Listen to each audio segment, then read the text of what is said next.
Let me get. Hey guys, this is Whitney, and welcome back to an episode of Spastic Chatter. If you didn't know what Spastic Chatter is, it's a platform that features those in the Cerebral Palsy community, and I get together weekly with individuals with CP like myself to have an uncensored chat, if you will, about what it's like living with this type of disability. And for this week, I have Shannon. Hi. She is just from following her on Facebook and talking to her for a little bit before this. She's kind of a badass. Thank you. I appreciate that. And she's a disability advocate, and she has a lot of stuff going on. So I'm gonna let her introduce herself, and then we'll get on to the conversation. So Hi. Well, first of all, thank you for having me, Whitney. And as far as being a badass, I mean, look at you. So let's give claps for Whitney. But anyway, like Whitney said, my name is Shannon, Shannon Horn, and I'm from Jacksonville, Florida. And I'm a disability advocate. Have been for a long time now because I'm kind of getting up there. But about 15 years, pretty well on now. But yeah, I'm also a blogger. I blog for PattiandRicky.com, which is the biggest adaptive fashion marketplace on the internet, and we're just doing amazing things. And I'm also a co-host of a podcast called Don't Run a Day, which is like inspirational, motivational, informational podcast for people with in the disability community. And I just love what I do. I'm a mama of two amazing, spirited, sassy teenagers. So, my life is pretty busy. That's awesome.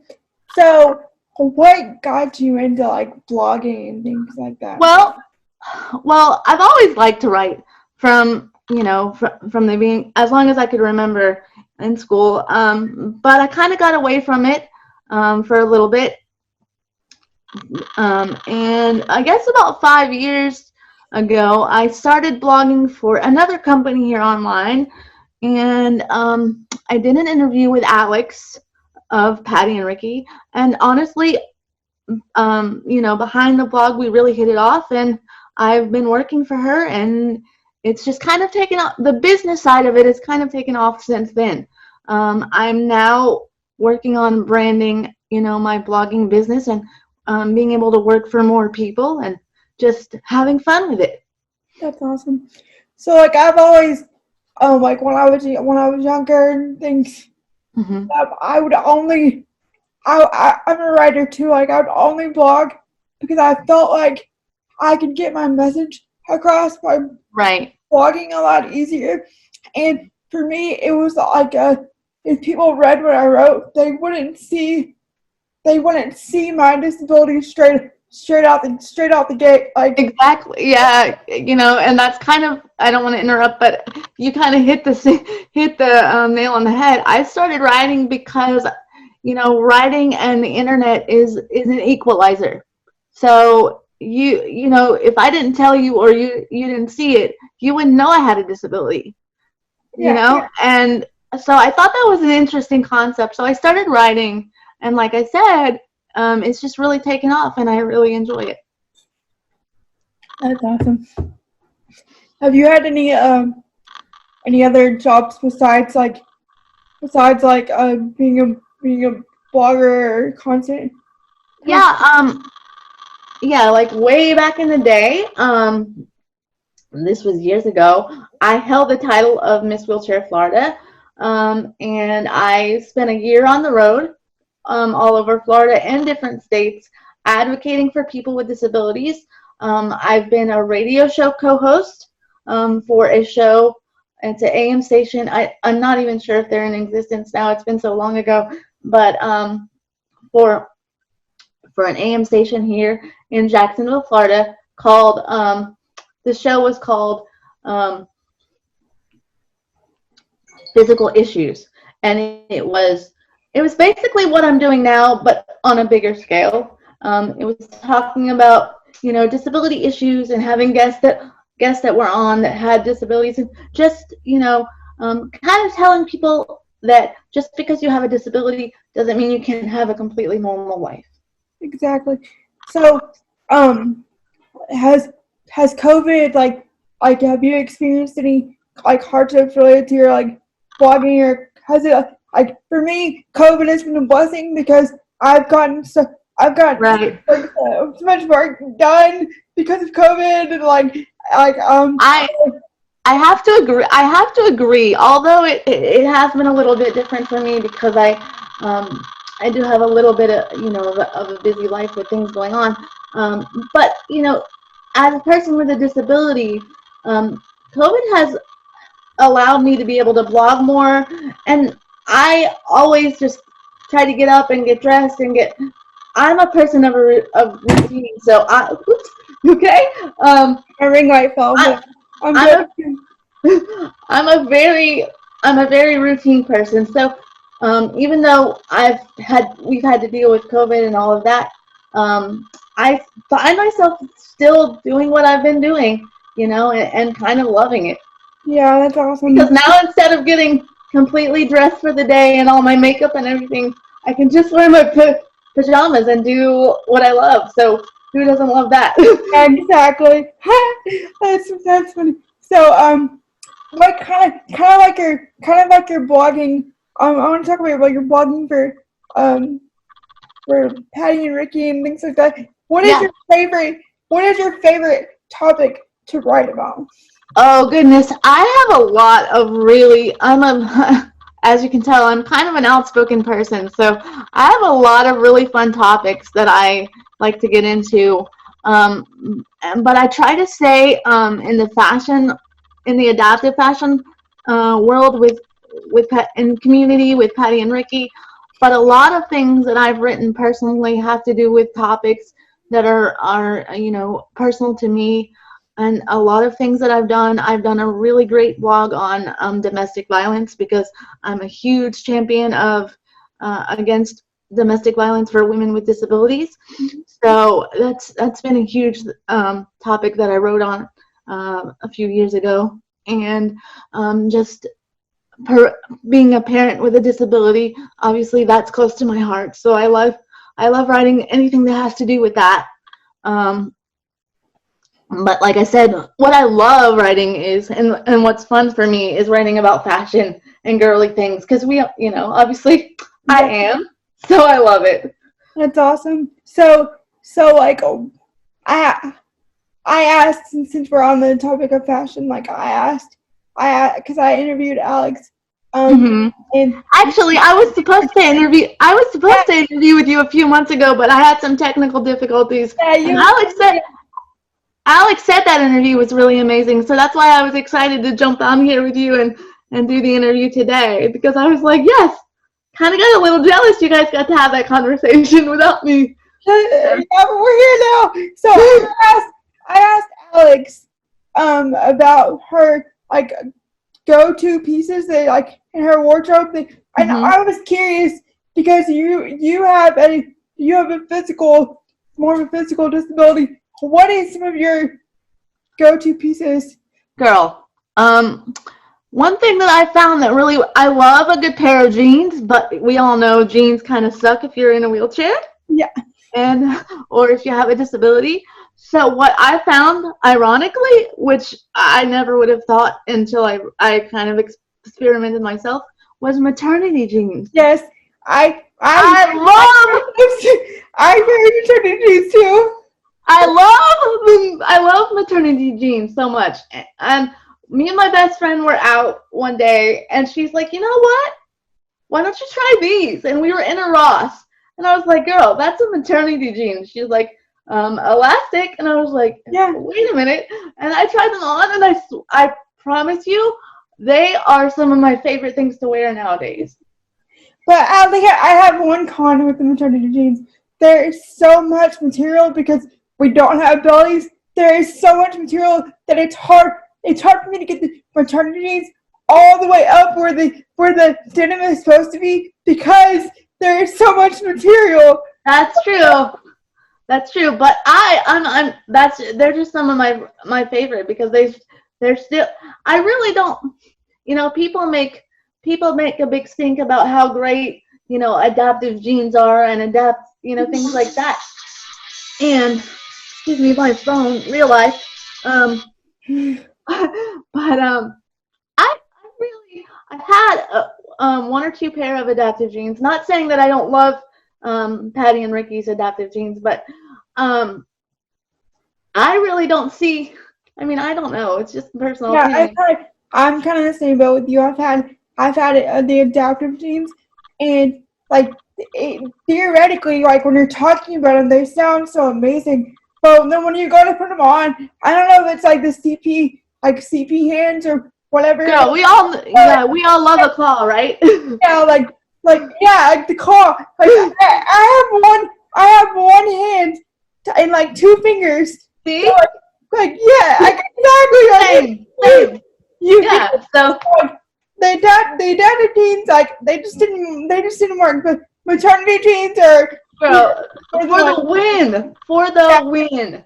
Exactly. So kind of like going off the fashion and kind of getting into more like I guess serious topics. How like for like fashion, like getting like wearing a cute outfit like gives you self-confidence. Yeah. How were you always this confident? I mean, a lot of people have said so. I think it's just that I was never raised to think that I was any different. Okay. My parents, were from day one, were always really gung-ho about my education, of course. And so I had great advocates to help me through my early years as far as education goes. So I was in mainstream classes, and I graduated high school, and I went on to college. So, and I feel like if you want to, you're talking about confidence. I feel like from a very early age that I just kind of threw myself in places I wanted to be. I didn't ask people, can I be a part of your group?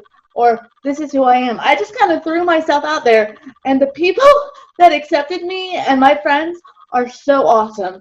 They're amazing. I love my friend group, and and we've all kind of grown up through high school, and even the friends that I've met now, I don't care whether you accept me or not. Either you do or you don't. Either you do or you don't. Yeah. I am who I am, so it is. It is what it is. But most of the time, I mean, I can say I'm a pretty confident person. I mean, of course, we all have insecurities, but I mean, I can say I think of myself as a pretty confident person. Yeah, exactly. I do too. From knowing you for a whole like 15 minutes. Yeah. So like for me, like I always talk about this on this platform. Like it took me a while to be comfortable with my disability. Like I forever I wanted to be seen as less disabled. If you want to stop right there, I mean, I think you kind of, if you're talking from that aspect, I think we kind of are mutual on that. I mean, I think we kind of have the same thoughts. It's like for a while I wanted, like I would never because my parents always never made me feel different. I didn't think I was different. You know what I mean? Like there wasn't, oh, I have a disability, what? Like, no, like I can still do this. I was a cheerleader in high school. I was a cheerleader from the time I was 6 years old. So I guess where you're coming from is, as far as that statement, then I agree. I'm like, we're totally on the same page, because you're exactly right. In my early years, I kind of didn't want to be seen as disabled, so I would put myself in situations where I had to make things work because I wanted to be part of it. I played baseball. I was a cheerleader. I can't even name all the things that I did growing up, because I wanted to be seen as normal. But then as I went through high school and started to gain a friend group, a more solid friend group, and then college, then I realized, oh shit, Exactly. Life is different. That's what I was exact. Those were my exact words that I was going to add. Like when I left high school and like going to college, like that was my oh shit moment. Yeah, I'm different. Like I'm not. There is something different about me. Yeah, because I can kind of see a point now. In high school and junior high, I mean, if you want to call it kind of sheltered, I guess I kind of was from the outside world, and knowing that it was going to kind of knock me on my ass, to be frank. But after college, I was like, wait a minute. I mean, I was when I got to college, I was like, wait a minute. Like, this okay. Like, we have to kind of reinvent ourselves. And I mean, I kind of did. And I kind of started learning more about the disability community and being more of an advocate and learning how to advocate for myself and advocating for others, and then I fell in love with it. Yeah, me too. And we like as a kid and like even in high school we have that core support system, and like going to college you're like that's like your first time to be like on your own. Right. So like when I moved off to go to college is when I was like, oh, like nobody's here to be my sounding board, to hold my hand, like tell me what to do. But what happens at that point is that you have to adapt. There's so many things that you have to learn to do that you're just you have to adapt. And I think as a person with a disability, and especially a woman, we of course have to learn to adapt to everything, because the world's not built for us.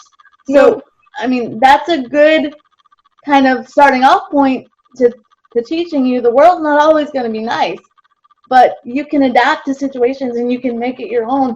And since I have learned that, and been the advocate that I am, and now the mom, and now I work for different companies and businesses, and I'm a ambassador and things like that. I love my life. And I told you that I was Miss Wheelchair, and you mentioned it, but I do want to say, when I went into that competition and they asked me one question, they said, Shannon, if you could take a magic pill that would take away your disability for one day, would you take it? And I sat there for a minute, mulling over and kind of thinking about my answer. And I thought, do I want to be real or do I want to be fake about this answer? But I've always been myself. I've always prided myself on being real. And so I gave the answer that the real Shannon would give. And the real Shannon said, hell no. That's exactly what I was thinking. I was like, me and you were like on the same. And they kind of stopped me for a minute, and they were like, well, why? And so they allowed me to explain, and in explaining that, I said, this is all I've ever known. I was born with my disability. This is all I've ever known. So CP has shaped the woman and the mom and the person and the friend that I am. Exactly. I wouldn't know life without adapting, and I wouldn't know life without. It'd be weird. But like this, like I don't want to be like cheesy or whatever, but this is, like you said, this is all we've ever known. This is our normal. Like we don't know anything different.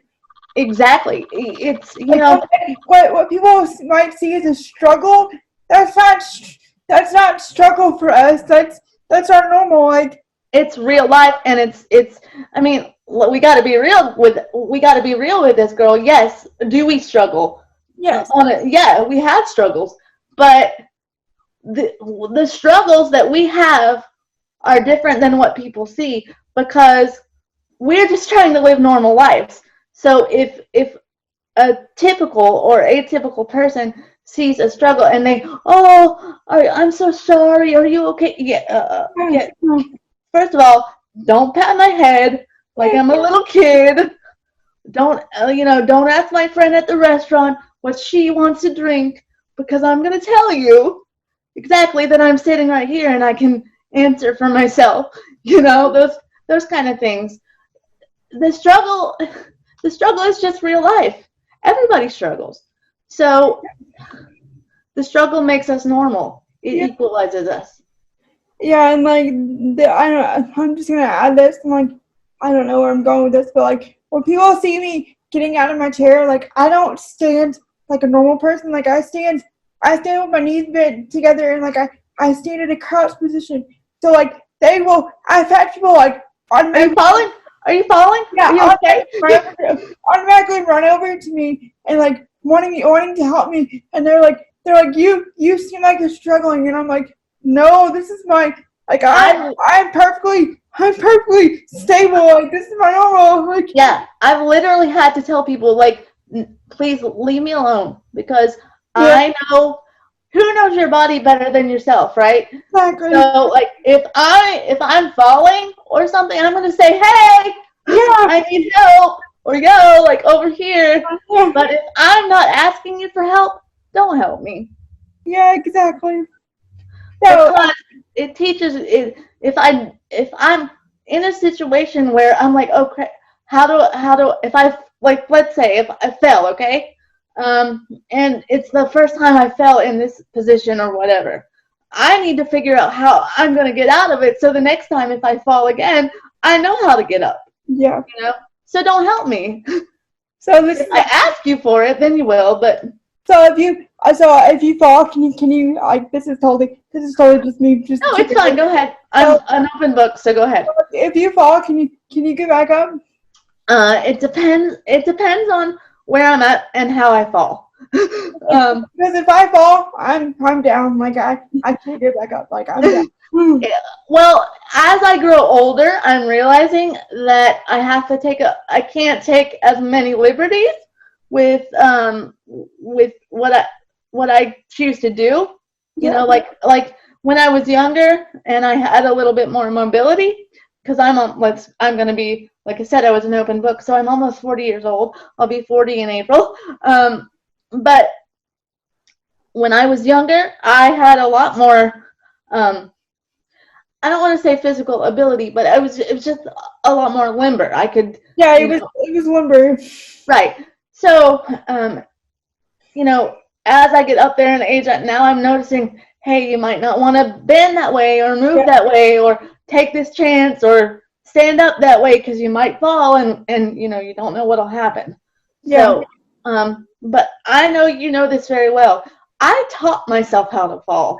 Yeah, that's what I taught everybody. Like I had to go through like a rehab or whatever for the back pump, and they work with you on falling. Yeah. So I know how to fall to where I'm not gonna hurt myself. Like, people always ask, are you hurt? Like, no, I just fell. I just need help getting up. Like, yep, girl, there are so many stories I could tell you about times that I have fallen and things that have happened and that are like, I just need help. And people rush to. Don't you love? I have to tell this one story because it's so funny. I'll never forget it.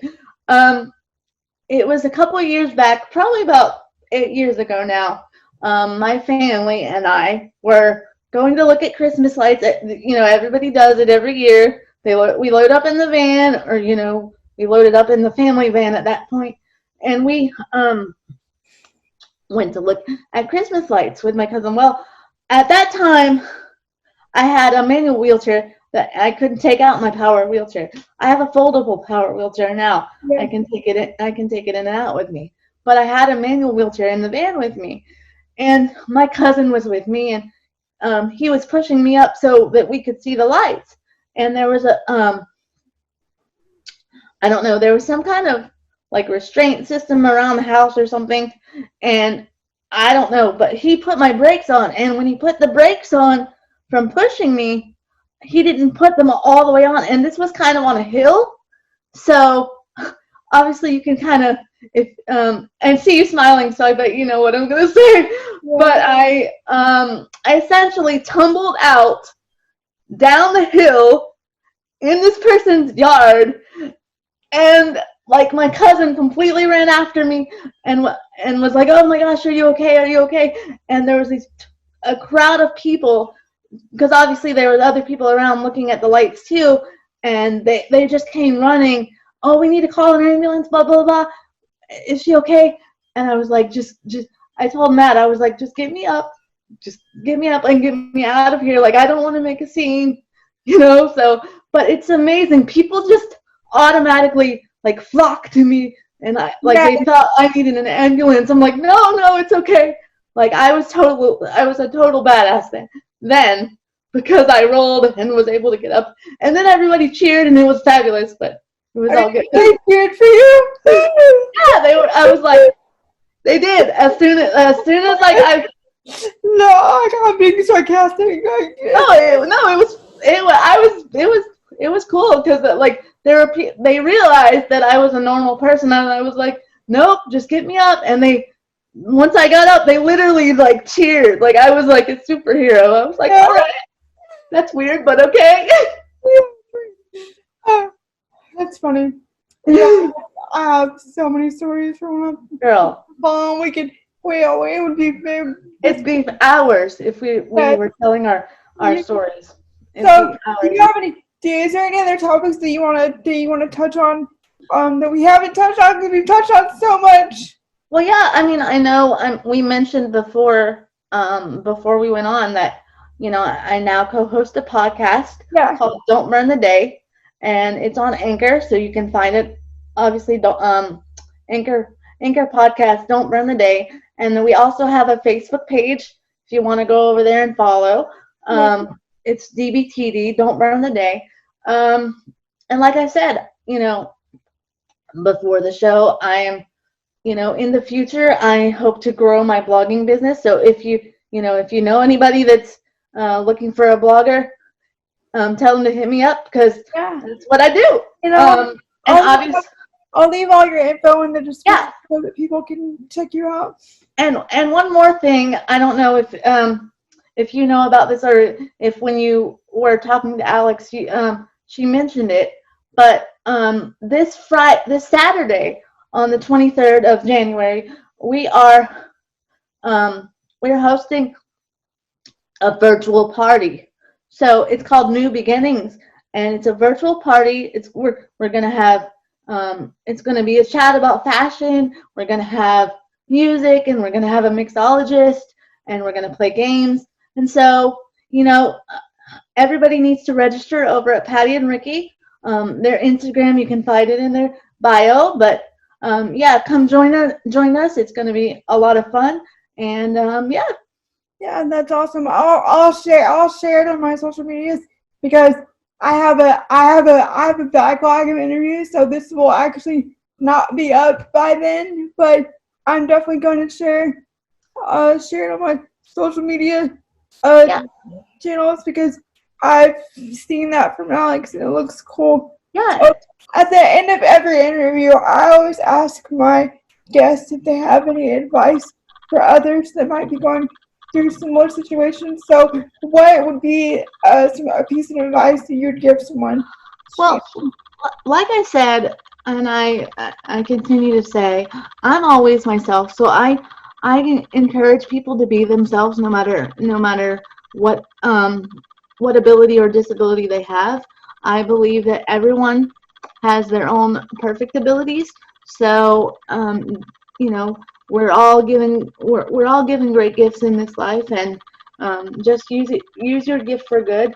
And like I was telling you before, if you have any questions, or if you want to get to know me, just ask. Don't hesitate in asking, because a lot of times the way you learn is by asking questions, and I'm not afraid to answer questions. And just, I guess more so than anything, always just be proud of who you are. Be proud of what you're intended to do, what you do, and just be who you are, and never be ashamed to be yourself. That's awesome. That's great advice. And thank you, Shannon, for wanting to be on the episode of Spastic. You're welcome. I'm so glad we finally got to do it. Yes, exactly. I'm pretty sure that I found a fast friend. Yeah. We were like almost like the same. Yeah, like I told you, I'm coming to Texas when the pandemic situation's over. We're gonna have a good time. I'm coming to Texas. That'd be cool. So, if you're watching this and you want to be an episode of Spastic Chatter, there's a link in the description, or you can comment wherever you see this video.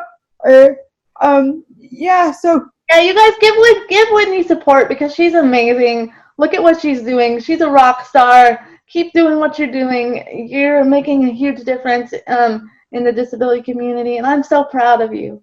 Well, thank you. You're welcome. So check back next week for another episode of Spastic Chatter.